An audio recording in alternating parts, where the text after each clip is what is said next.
नमस्कार दोस्तों, जय हिंद, वंदे मातरम। आप सभी का स्वागत अभिनंदन है टीटी फैमिली शिक्षकों के परिवार जायसवाल कोचिंग सेंटर पर, पावर्ड बाय शिक्षा ही प्रकाश है। दोस्तों बात करेंगे एमपी टेट पेडागोजी की बात करेंगे।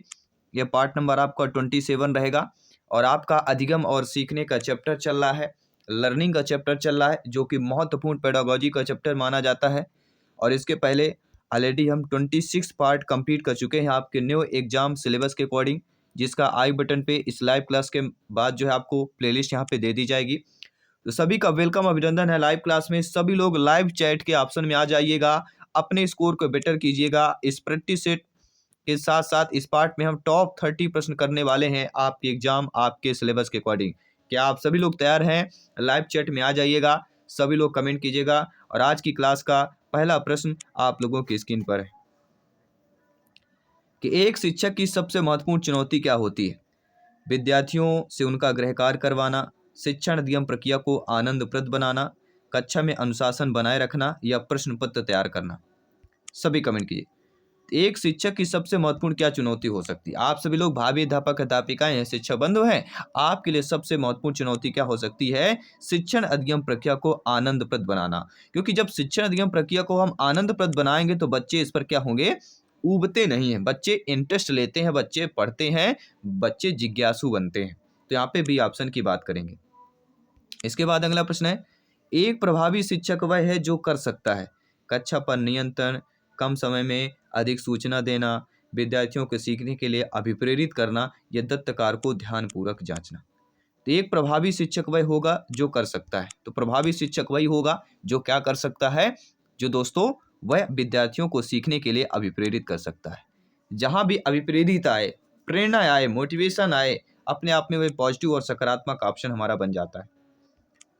अगला प्रश्न है, भाषा अवबोधन से संबद्ध विकास है चालाघात, पठन वैकल्प, वाक् संबंध रोग या भाषाघात की बात कर रहे हैं।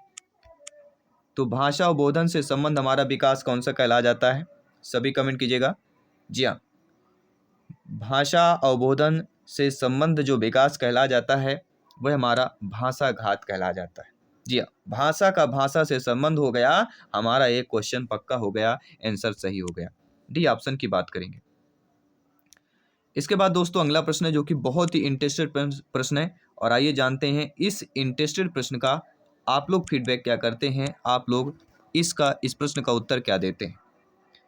बच्चों को सीखने हेतु अभिप्रेरित करने के लिए शिक्षक को बढ़ावा देना चाहिए। अगर मान लीजिए आप लोग भावी अध्यापक अध्यापिकाएं हैं, शिक्षक बंधु है, और बच्चे को सीखने के लिए आपको अभिप्रेरित करना है, तो उसके लिए आपको किसका बढ़ावा देंगे? या आप शिक्षक होके बढ़ावा देंगे प्रतिस्पर्धा का, कक्षा में प्रथम आने वाले बच्चों को पुरस्कृत करके, सीखने हेतु उचित स्थिति और वातावरण का सृजन करके, या कक्षा में प्रतिभाशाली बच्चों की प्रशंसा करके करेंगे। तो बच्चे को सीखने हेतु अभिप्रेरित करने के लिए शिक्षक को बढ़ावा देना चाहिए। तो शिक्षक को वह किसका बढ़ावा देना चाहिए? सीखने हेतु उचित स्थिति और वातावरण के सृजन का बढ़ावा देना चाहिए। सी ऑप्शन यहाँ पे सही हो जाएगा। इसके साथ ही अगला प्रश्न है, कोमल शिल्प उपागम संबंधित है आपके रेडियो से है, मनोवैज्ञानिक सिद्धांतों के अनुप्रयोग से है, कंप्यूटर से है या दूरदर्शन की बात करें। तो कोमल शिल्प उपागम आपके किससे संबंधित हो जाता है? सभी बताइए। जी हाँ, कोमल शिल्प उपागम जो है आपके मनोवैज्ञानिक सिद्धांतों के अनुप्रयोगों से संबंधित हो जाता है। बी ऑप्शन यहाँ पे सही हो जाएगा। कोई भी डाउट हो बेफिक्र कमेंट कर सकते हैं मेरे प्यारे प्यारे भाइयों के, प्यारी प्यारी बहनें, गृहिणी जिनका सपना है टीटी एग्जाम को फतेह करना, सभी कमेंट कीजिएगा। जायसवाल सर आप सभी का अभिनंदन, स्वागत कर रहे हैं। दोस्तों अगला प्रश्न है, सीखने की प्रक्रिया को प्रभावित करने वाले कारक हैं आपका अनुकरण है, प्रतियोगिता है, प्रशंसा है, निंदा है, ये सभी हो जाएंगे।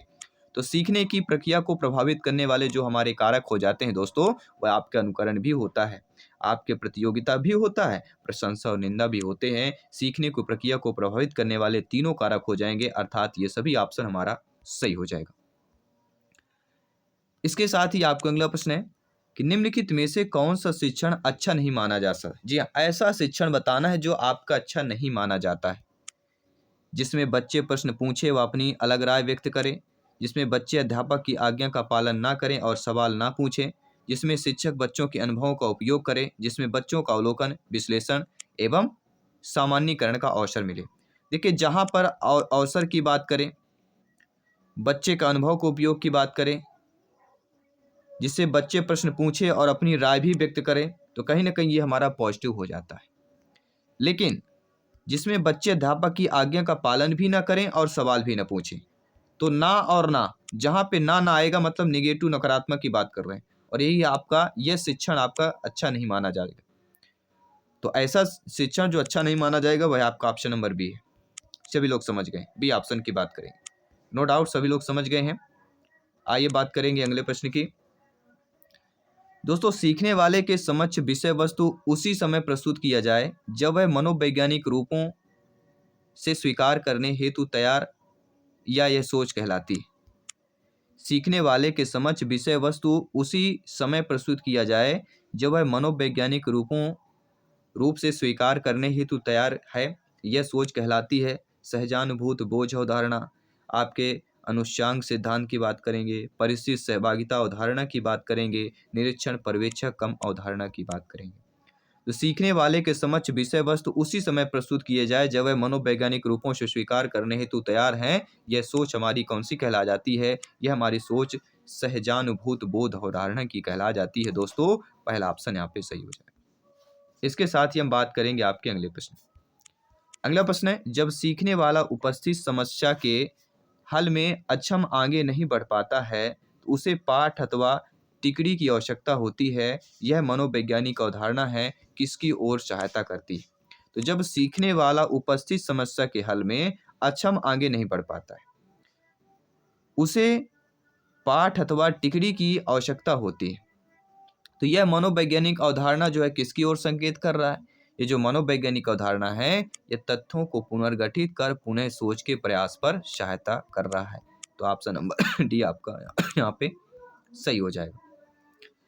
अगला प्रश्न है, अध्यापक विज्ञान विषय का अध्यापन करवा रहा है तथा छात्रों को खनिज दिखाकर प्रश्न पूछता है और इसका रंग कैसा है, ये किससे बना हुआ है? तो बताइए वह अध्यापन योजना के किस सोपान पर होगा?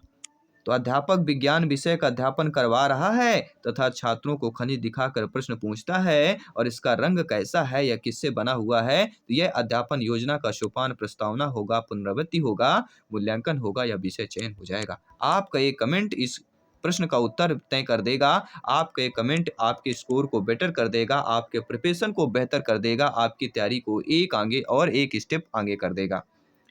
तो इसका राइट ऑप्शन क्या हो जाएगा? इसका राइट ऑप्शन आपके स्क्रीन पर आ चुका है और वह दोस्तों प्रस्तावना, इंट्रोडक्शन की बात करेंगे। पहला ऑप्शन आपका यहाँ पे सही हो जाएगा। इसके बाद अगला प्रश्न है कि उद्देश्यों के आधार पर शिक्षण का प्रकार नहीं है। चिंतन उद्देश्य, भावात्मक उद्देश्य, ज्ञानात्मक उद्देश्य, क्रियात्मक उद्देश्य। देखिए, उद्देश्यों के आधार पर शिक्षण प्रकार की अगर हम बात करते हैं तो आपका भावात्मक उद्देश्य, ज्ञानात्मक और क्रियात्मक उद्देश्य होता है। लेकिन उद्देश्यों के आधार पर शिक्षण आपके चिंतन का उद्देश्य, यह शिक्षण का प्रकार नहीं होगा। इसलिए अकॉर्डिंग टू क्वेश्चन हमारा पहला ऑप्शन सही हो जाएगा। कोई डाउट हो बेफिक्र कमेंट कर सकते हैं। जी हाँ, सभी का वेलकम, अभिनंदन है। सभी लाइव चैट के माध्यम से जुड़ जाइएगा, कमेंट कर लीजिएगा। डेली हमारी 7 PM में पेडागोजी की लाइव क्लास होती है। इसके बाद भी आप लोग वीडियो के माध्यम से सारे क्वेश्चन को अटेंड कर पाएंगे, लेकिन लाइव चैट का जो सुविधा मिलती है, जो प्रॉफिट मिलता है, वो आपको 7 PM टू 7:30 PM ही आपको मिल सकता है। अगला प्रश्न है दोस्तों, जब बालक छोटे छोटे समूहों में समस्याओं पर चर्चा कर स्वयं निष्कर्ष तक पहुंचते हैं, ऐसी स्थिति किस उपागम की ओर संकेत करती है? पैनल परिचर्चा, निर्मितवाद, सिस्टम उपागम या अभिक्रमित अन्वेषण की बात करेंगे। तो जब बालक छोटे छोटे समूहों में समस्याओं पर चर्चा कर स्वयं निष्कर्ष तक पहुंचते हैं, तो ऐसी स्थिति जिस उपागम की ओर संकेत करती है, वह स्थिति, वह उपागम आपका निर्मितवाद कहला जाता है। बी ऑप्शन आपका सही हो जाता है। नो डाउट, आई होप समझ गए हैं। आइए बात करते हैं अगले प्रश्न की। दोस्तों, प्रायः शिक्षार्थियों की त्रुटियां खाली स्थान की ओर संकेत करती हैं। वे कैसे सीखते हैं, यांत्रिक अभ्यास की आवश्यकता है, सीखने की अनुपस्थिति है, या शिक्षार्थियों के सामाजिक आर्थिक स्तर की बात करते हैं। तो प्रायः शिक्षार्थियों की त्रुटियां खाली स्थान किसकी ओर संकेत करती, सभी बताइए। तो ये आपके सीखने की अनुपस्थिति की ओर संकेत करती। तीसरा ऑप्शन आपका सही हो जाएगा। इसके बाद है दोस्तों आपका अगला प्रश्न। एक शिक्षिका अपने शिक्षार्थियों के सदैव इस रूप से सहायता करती है कि वे एक विषय क्षेत्र से प्राप्त ज्ञान को दूसरे विषय क्षेत्रों को ज्ञान के साथ जोड़ सके। इससे बढ़ावा मिलेगा, पुनर्बलन को ज्ञान के सह संबंध एवं अंतःकरण की बात करेंगे, व्यक्तित्व भिन्नताओं की बात करेंगे, शिक्षार्थी स्वायत्तता तक की बात करेंगे। तो एक शिक्षिका अपने शिक्षार्थियों को सदैव इस रूप से सहायता करती है कि वे एक विषय क्षेत्र से प्राप्त ज्ञान को दूसरे विषय क्षेत्रों के ज्ञान से के साथ जो है जोड़ सके। इससे किसको बढ़ावा मिलता है? तो आप सभी लोग जानते हैं, इससे ज्ञान के सह संबंध और अंतःकरण का बढ़ावा मिल जाता है। बी ऑप्शन आपका सही हो जाता है। इसके साथ ही आपका अगला प्रश्न है जो कि बहुत ही बेहतरीन प्रश्न है। प्रभावी और स्थायी शिक्षा ग्रहण करने के लिए विद्यार्थी के पास क्या होना चाहिए? जी हाँ, अगर विद्यार्थी बालक बालिका को प्रभावी और स्थायी शिक्षण ग्रहण करना है तो उसके लिए विद्यार्थी के पास क्या होना चाहिए? केवल शिक्षा प्राप्त करने के अवसर होने चाहिए, योग्यता और अभिप्रेरणा का वांछित स्तर होना चाहिए, केवल उपयुक्त बौद्धिक स्तर होना चाहिए, या केवल सीखने की योग्यता होना चाहिए। तीन में केवल दिया गया है, एक में योग्यता दी गई है। अब आप किस ऑप्शन को चयन करेंगे? जी हाँ दोस्तों, योग्यता और अभिप्रेरणा का वांछित स्तर। जी हाँ, जहाँ पे केवल शब्द दिया गया हो, एक ऑप्शन आपका अलग दिया गया है जो कि पॉजिटिव दिया गया है, तो प्रभावी स्थायी शिक्षण ग्रहण करने के विद्यार्थी के पास योग्यता और अभिप्रेरणा का वांछित स्तर होना चाहिए। अगला, व्यक्ति जब दूसरे व्यक्ति को कुछ कार्य करते देखकर वह कार्य करना सीखता है तो क्या कहलाता है? और अक्सर बच्चे देखते हैं, अगर आप हाथ ऊपर करेंगे बच्चा भी हाथ ऊपर करता है, और वह अनुकरण कहलाता है। लेकिन व्यक्ति जब दूसरे व्यक्ति को कुछ कार्य करते देखकर कार्य करना सीखता है तो क्या कहलाता है? जैसे हमारे पीएम ने झाड़ू लेकर साफ सफाई का अभियान चलाया था, तो याद होगा जब हम कहते हैं कि हमारे प्रधानमंत्री देश के झाड़ू लेके चला रहे हैं तो हम क्यों नहीं साफ सफाई पे करना चाहिए? ठीक है, तो इंदौर शहर हमारा सभी लोग जानते हैं सबसे स्वच्छ हमारा माना जाता है। तो व्यक्ति जब दूसरे व्यक्ति को कुछ कार्य को करते देखकर वह कार्य करना सीखता है तो वह हमारा क्या कहला जाता है? वह हमारा अवलोकन द्वारा सीखना कहला जाता है। किसके द्वारा? अवलोकन द्वारा सीखना कहला जाता है। नियंत्रित दशाओं के अंतर्गत किया गया अध्ययन क्या कहलाता है? प्रश्नावली, प्रयोग, सर्वेक्षण या चेकलिस्ट की बात करेंगे। या दोस्तों, नियंत्रित दिशाओं के अंतर्गत जो किया गया अध्ययन होता है वह हमारा प्रयोग कहलाता है। क्या कहला जाएगा? प्रयोग की बात करेंगे। अगला प्रश्न है, अधिगम को प्रभावित करने वाला व्यक्तिगत कारक कौन होता है? संचार के साधन, अध्यापक, समवयस्क समूह या परिपक्वता एवं आयु की बात करेंगे। तो अधिगम को प्रभावित करने वाला जो हमारा व्यक्तिगत कारक होता है वह होता है परिपक्वता एवं आयु। डी ऑप्शन आपका सही हो जाएगा। नो डाउट सभी लोग समझ गए हैं। आइए बात करेंगे अगले प्रश्न की। बालकों में प्रभावी अधिगम हेतु निम्नलिखित में से कौन सा विकल्प कम महत्व रखता है? किसके लिए? बालकों में प्रभावी अधिगम हेतु बात कर रहे हैं। अधिगम का दार्शनिक आधार, अधिगम का शारीरिक आधार, अधिगम के अभिप्रेरणात्मक आधार या अधिगम के बौद्धिक आधार की बात करेंगे। तो बालकों में प्रभावी अधिगम हेतु निम्नलिखित में से कौन सा विकल्प आपका सबसे कम महत्व रखेगा? तो आप सभी लोग जानते हैं अधिगम के बौद्धिक आधार, अधिगम के अभिप्रेरणात्मक और शारीरिक आधार, ये तीनों आधार बालकों के प्रभावी अधिगम के लिए सबसे बेटर माने जाते हैं। लेकिन अधिगम का जो दार्शनिक आधार है ये बहुत कम आपका महत्व रखता है। जी हाँ, बहुत कम महत्व रखता है। तो हमारा अकॉर्डिंग टू क्वेश्चन पहला ऑप्शन सही हो जाएगा, बहुत ही कम, अफ्यू। इंग्लिश में बोला जाता है ना अफ्यू, यानी बहुत कम। अगला प्रश्न, इनमें से कौन सा सीखने की शैली का एक उदाहरण है? चाक्षुष, संग्रहण, तथ्यात्मक या स्पर्श संबंधी बात करेंगे। तो इनमें से कौन सा सीखने की शैली का एक उदाहरण हो जाता है? सभी लोग बताइएगा। तो सीखने की शैली का उदाहरण आपका इसमें हो जाता है चाक्षुष। पहला ऑप्शन आपका सही हो जाता है। अगला प्रश्न है, सीखने की प्रक्रिया में सीखने का स्थानांतरण हो सकता है? सकारात्मक, नकारात्मक, शून्य या ये सभी की बात करेंगे। तो सीखने की प्रक्रिया में सीखने का जो स्थानांतरण कहलाता है, किसकी बात करेंगे दोस्तों? सीखने के स्थानांतरण की बात करेंगे। ये क्या हो सकता है? तो आप सभी लोग जानते हैं ये आपका सकारात्मक भी होगा, नकारात्मक भी होगा, शून्य भी हो सकता है। तो सीखने के स्थानांतरण ये सभी हो सकता है। ठीक है, कोई पॉजिटिव चीज़ें सीखते हैं, नेगेटिविटी भी सीखते हैं, या कुछ सीखते ही नहीं है, वो अपना करे हम अपना करें तो शून्य कहला जाएगा।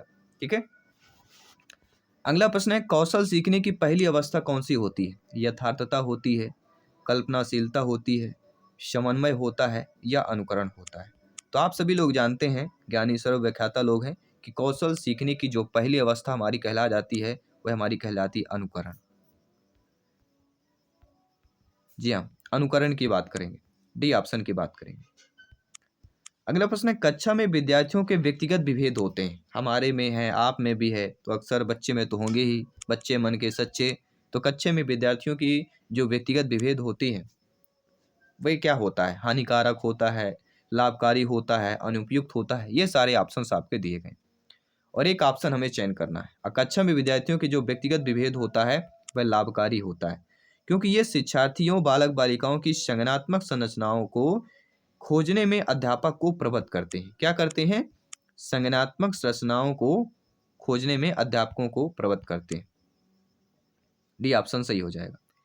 अगला प्रश्न ये भी आपका इंटरेस्टेड है कि विद्यालय आधारित आकलन प्रारंभ किया गया था। जो विद्यालय आधारित आकलन है उसको प्रारंभ किया गया था ताकि राष्ट्र में विद्यालय शिक्षा संगठन की शक्ति का विकेंद्रीकरण किया जा सके, ताकि सभी विद्यार्थियों के संपूर्ण विकास को निश्चित किया जा सके, ताकि विद्यार्थियों की उन्नति की बेहतर व्याख्या के लिए उनकी सभी गतिविधियों को नियमित अभिलेखन हेतु अध्यापकों को अभिप्रेरित किया जा सके, ताकि विद्यालय अपने क्षेत्र में विद्यमान अन्य विभिन्न विद्यालयों की तुलना में प्रतियोगिता द्वारा अपनी विशिष्टता का प्रदर्शन करने हेतु अभिप्रेरित हो सके।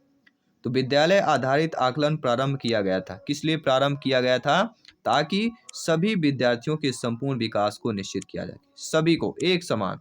समय की शिक्षा की बात करेंगे, समावेशी शिक्षा की बात करेंगे। अगला प्रश्न है प्रयास एवं पुनः शक्ति प्राप्त का जो सिद्धांत आधारित होता है वह निरंतर प्रशिक्षण विधि होती है, फार्टलेक प्रशिक्षण विधि होती है, अंतराल प्रशिक्षण विधि होती है, या उपरोक्त में से कोई नहीं। तो प्रयास एवं पुनः शक्ति प्राप्ति का सिद्धांत जो आधारित होता है वह किस पर आधारित होता है? आपके अंतराल प्रशिक्षण विधि के अकॉर्डिंग होता है। अगला प्रश्न है, आई होप सभी प्यारे मित्र अच्छे तरीके से प्रत्येक प्रश्न का लाइव चैट के माध्यम से कमेंट कर रहे हैं, फीडबैक कर रहे हैं। बहुत बहुत धन्यवाद सभी का। इसी तरह फीडबैक करते रहिए, तैयारी बेहतरीन करते रहिए। आपका जब एग्जाम होगा, देखिएगा रिजल्ट आएगा, आपका नाम आएगा क्वालिफाइड, आप इतने स्कोर किया है, आपने 120 प्लस यहाँ पे आपके जो 150 में है 120 आपने स्कोर क्रॉस किया है। और जब यहाँ पे आप क्रैक कर लेते हैं तो सुपर टेट में आपके बेहतरीन नंबर आते हैं, क्योंकि तैयारी आपकी नींव यहीं से मजबूत होती है। इसलिए अभी से लग जाइए, जी जान से लग जाइए अपने बेहतर भविष्य के लिए, अपने आने वाली पीढ़ी के लिए बेहतर सोचने के लिए, बेहतर करने के लिए, अपने आप को बेहतर करने के लिए, अपने आप जो जिस लिए आप आए हैं, जो करने आप आए हैं वो सारा कुछ पॉसिबल है। केवल आपको अभी से प्रिपरेशन और तैयारी करना शुरू कर देना है, तैयारी करते रहना है। सफलता का सबसे एक महत्वपूर्ण एक चीज होती है कंटिन्यूअस। किसी कार्य को करने की तैयारी की प्रक्रिया क्या कहलाती है? प्रशिक्षण, वार्मिंग अप, लिम्बरिंग डाउन, या मनोरंजन। तो किसी कार्य की करने की तैयारी की जो प्रक्रिया होती है वह क्या कैसे कहलाती है? वह कहलाता है प्रशिक्षण। वार्मिंग अप किस में होता है? एक्सरसाइज में होता है, गेम में होता है, स्पोर्ट में होता है, वार्मिंग अप होता है पहले। लेकिन अगर किसी कार्य की तैयारी करने की जो प्रक्रिया होती है वह कहलाता है प्रशिक्षण। पहला ऑप्शन सही हो जाता है। कहते हैं जब प्रशिक्षण सही होता है तो व्यक्ति बहुत ही कुछ कर सकता है। प्रशिक्षण ही उसका सारा कुछ जो सीखता है वो प्रशिक्षण बहुत इंपॉर्टेंट रोल अदा करता है प्रत्येक व्यक्ति के भविष्य के लिए। प्रत्येक बच्चे, बालक, बालिका की बात करेंगे। दोस्तों, सामाजिक अधिगम का सिद्धांत निम्नलिखित में से किस घटक पर बल देता है? पाठ संशोधन, प्रकृति, पोषण, अनुकूलन। बहुत ही सिंपल सा प्रश्न दिया गया है। सामाजिक अधिगम का सिद्धांत जो है जिस घटक पर आपका बल देता है वह आपका घटक कहला जाता है पोषण। जी हाँ, सामाजिक अधिगम का सिद्धांत किस घटक पर बल देता है? पोषण पर सबसे अधिक बल देता है। ध्यान दीजिएगा, पोषण की बात करेंगे। ठीक है, सभी लोग समझ गए हैं। आइए बात करेंगे अगले प्रश्न की। दोस्तों, जो अध्यापक अध्यापिका अपने विद्यार्थियों की त्रुटियों में सुधार करना चाहता या चाहती हैं तो उसके लिए कौन सा समुचित मार्ग होगा? प्रत्येक अध्यापक अध्यापिका चाहते हैं कि अपने बालक बालक विद्यार्थियों की त्रुटियों को सुधार कर चाहे। तो सबसे उचित मार्ग की बात करें तो उसे उन त्रुटियों का संशोधन नहीं करना चाहिए जो समान अर्थ व अबोधनात्मक में हस्तक्षेप करती हैं, या कह सकते हैं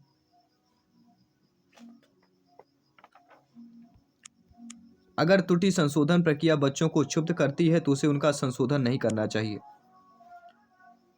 उसे अपने विद्यार्थियों के प्रत्येक त्रुटि का संशोधन करना चाहिए, उसके लिए जो विद्यालय में देर तक बैठना पड़े, उसे बार बार की जाने वाली समान त्रुटियों की अपेक्षा कम बार बार होने वाली त्रुटियों का अधिक संशोधन करना चाहिए।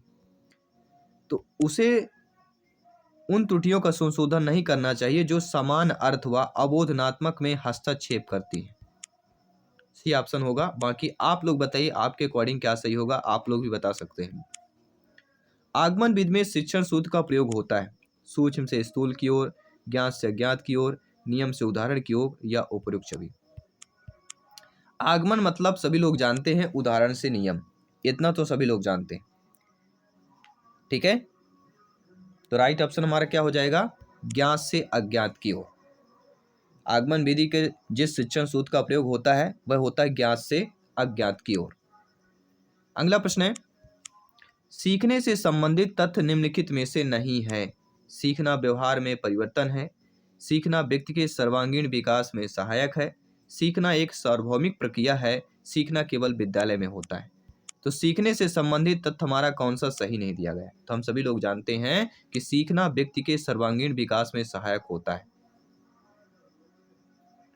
देखिए, सीखना जो है व्यवहार में आपके परिवर्तन करता है, सीखना एक सार्वभौमिक प्रक्रिया है, सीखना केवल विद्यालय में होता है। तो कहीं ना कहीं यह भी हमें करता है कि सीखना केवल विद्यालय में होता है। तो ऐसा तो नहीं होगा, जो केवल शब्द होता है वह निगेटिविटी को संकेत करता है और निगेटिविटी मतलब नहीं। तो D option according to question सही हो जाएगा।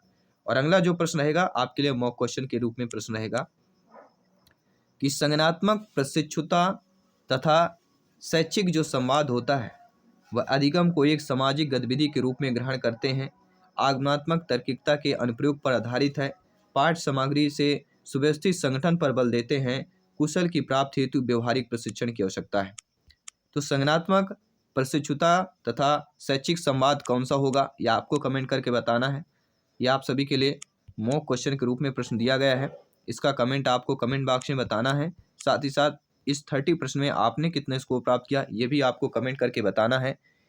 अगली क्लास हमारी कल 7 PM में फिर से लाइव क्लास होगी, तो सभी लोग जुड़िए, लाइव क्लास के माध्यम से डेली आइए, अपने प्रिपरेशन को बेहतर कीजिए, अपने स्कोर को बेटर कीजिए। मैं आपके साथ जयसवाल सर मिलता हूँ आपकी अगली क्लास पर। सभी मित्रों को जय हिंद, वंदे मातरम, धन्यवाद सभी का।